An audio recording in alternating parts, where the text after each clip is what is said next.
Hello, hello, loves. This is M. Rain, your magical mystic, founder of the M. Rain brand of businesses, which includes the Magical Mystic Divinity Academy, Legacy Builders Academy, as well as Moments of Mindfulness TV show in Boston Entertainment, Dimensions Lounge coming soon to Monroe, Louisiana. I'm really excited about that. And on and on. Lanico Media House. I am also a publisher. But today, guys, I want to share a little bit with you about your root chakra. Just a real quick review about your chakras. A lot of times we hear terminology a lot and we get a general understanding about certain things and kind of we go from there. But the problem with that is that when you are only vaguely familiar with something, you're not going to give it the same kind of energy you would if it's something that you're absolutely familiar with. For instance, your chakras. So chakras are important because they represent your energy wheels or your empowerers, if you want to even say it like that, because y'all know I'll make up a word to get a point across in a minute. So these chakras empower certain aspects of your life, right? And so a lot of times people, when they deal with metaphysical phenomenon or teachings, a lot of times they see it as, okay, this is something that can't be proven. This is something that can't be traced. And you know, the thing is that metaphysics and different other, what they call pseudosciences, have been ahead of natural science for quite some time, because natural science do require themselves to be able to prove and reprove and recreate the same scenario over and over and over again, right? Anyway, I'm not going to get into all of that. But the point is that with chakras, these different wheels throughout your body, and we know the 7 primary, but those are not the only ones. There's wheels of energy all throughout your body. When they're activated and they're flowing the way that they should, everything is in balance, all of your body feels energized. And so when you have an energized body, you have a happier vibration. It's just healing altogether, spiritually, physically. But when something falls out of alignment or out of balance and it's not producing the right amount of energy, all of a sudden that area physically, emotionally, all of that starts to feel heavy. So now you're not producing the right amount of energy. And the reason why I bring that up, because it's important to understand things from a realistic, natural, real life applicable way, right?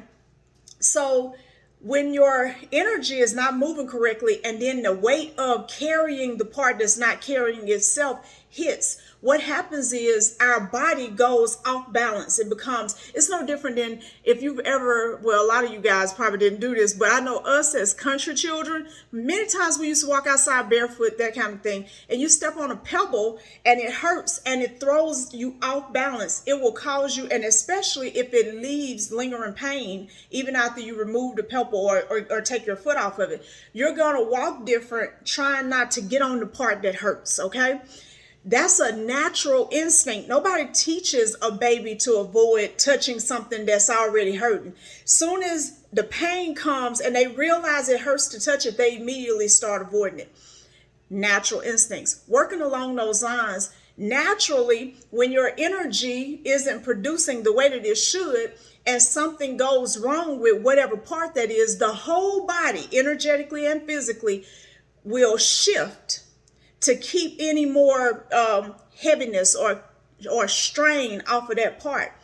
But the problem with energy is that your body is not meant to operate energetically imbalanced. It will affect your physical body in a very short period of time. The longer you stay out of balance, then the more adverse effects you may experience, and sometimes the longer it takes to get you back to balance and to reverse whatever effects came from you coming out of balance in the first place. Now, having said all that, your root chakra represents your reality, the fact that you exist in a physical body. It is your first primary, and this is what we call primary in this sense. Primary meaning your first connection to a physical reality. So it is earth primary chakra, right? And your root and your crown are kind of mirrors to one another. Your crown is your first cosmic primary chakra. or your seventh earth chakra. So seventh earth related chakra. So when you're dealing with healing and finding out who you are and finding balance in life, you start from the bottom chakra up and you go root, and you work your way up to the crown. When you're dealing with ascension and pulling down knowledge and information and power, you're going to work from your crown all the way down. You want to pull the power down and through, or you're going to be pulling energy up and through, and eventually, which I'm not going to get into that right now, that's a little too complicated, you want to open up a 2-lane highway. That's the thing. That's ultimately the goal. When you start dealing with your chakras and healing your energetic body, the goal is to have a 2-way highway going at all times, where you're connected to earth energy and cosmic energy, and those things are in balance within your body, okay? And that space is healing. But it all starts with the root. And when your root is in balance, a lot of times you find yourself not wanting to be here, dealing with serious depression, identity crisis. You don't know who you are. So when you're with them, you're this way. When you're with them, you're that way. And when you're alone, you're lost, right? There are a lot of different aspects of root imbalance. But what I want to tell you about today is keeping your root in balance. A lot of times we, especially in spirituality, we see a lot of people who they want to separate themselves so badly from everybody else. It's like they want to be different so bad, and they can't stand how whoever they keep looking at are, because that's what happens. When you're used to looking at this person, you find other people that look just like them, and you get used to looking at a specific aspect of humanity. So because of that, whatever reason, they want to be separate, and they get separatist within spirituality. And when you do that, you run the risk of throwing your root chakra off balance. To keep that root chakra balanced, you have to stay grounded to this reality. You can't float off into the clouds and never find your way back. You don't get to separate yourself from all of the people and things and beings around you. Your physical reality is what it is. And so by accepting how it is, you also accept the power to change it. But floating off is escapism, and that doesn't work. Escapism is not manifestation. Escapism is usually what you do when you don't think you can manifest better, okay? Your root chakra requires you to stay grounded. So things like actually going outside, grounding, putting your feet in the grass, that is awesome. Spending time amongst natural phenomena. So if you're in Hawaii, going to volcanoes and dealing with lava rocks, or just going outside, taking a walk through your field or a meadow or something, or going down to a river or a stream, or spending some time in a mountain. But nature is very grounding because it reminds you that you're here, and it pulls you back to the present, so that your true vibration is I am. That is the most powerful mantra you can ever do. And it's also an affirmation, and it's just a life truth. You are, you exist, you're here, you are now.